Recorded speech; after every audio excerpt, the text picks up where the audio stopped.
Okay, we're doing 2.4.2, and we're looking for, now that we have epsilon 1, we're looking for epsilon squared, epsilon to the third, and epsilon to the fourth in the form of a plus bi. So from the last problem, we knew this epsilon is going to be root 5, just that right there. And then the next one, epsilon squared, it's going to be 72 degrees plus 72 degrees. That should be at 144 degrees right here. So this angle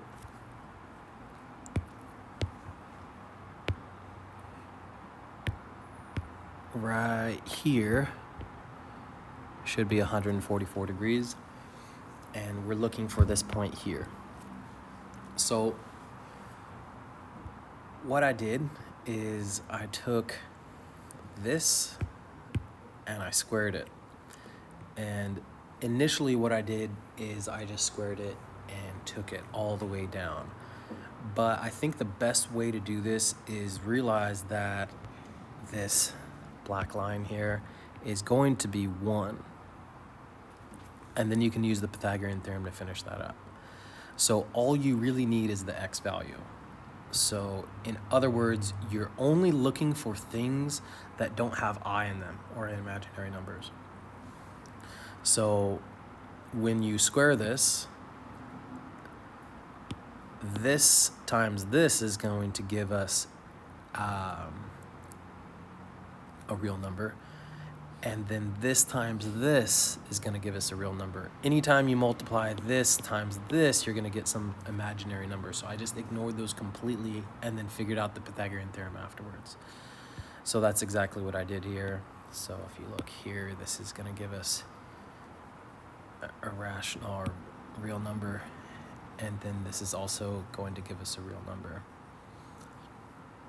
And those are the only two out of the 4 pieces when you square something.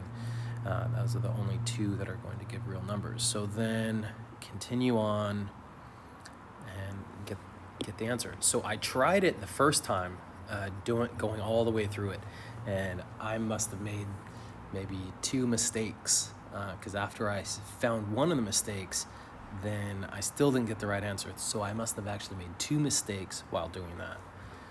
Then so I'm saying it's probably not the best way to go. So this is the Pythagorean theorem part. A squared plus b squared is c squared. So this is the x value right here. And then we're looking for this b value here, which we just attach I to it to get the imaginary component. So go through it, just a bunch of pre-calculus stuff, and we end up here. And I actually made a mistake here as well.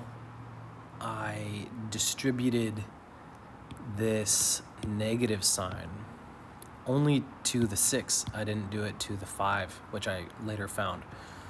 And the reason I found that is because I wanted to make sure that we ended up with 144 degrees right here.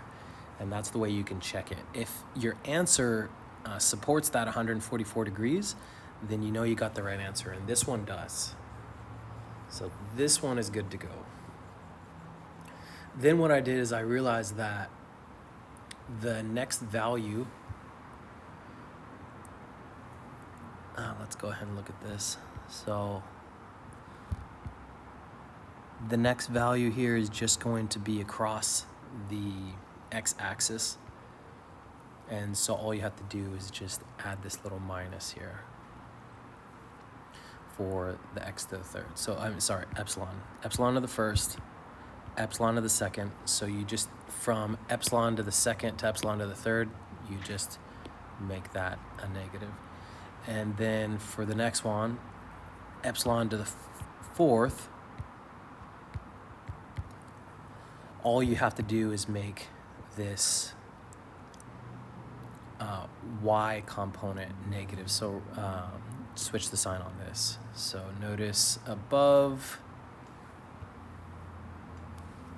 that you get root 5 minus 1 over 4 plus 10 root 5 over 4.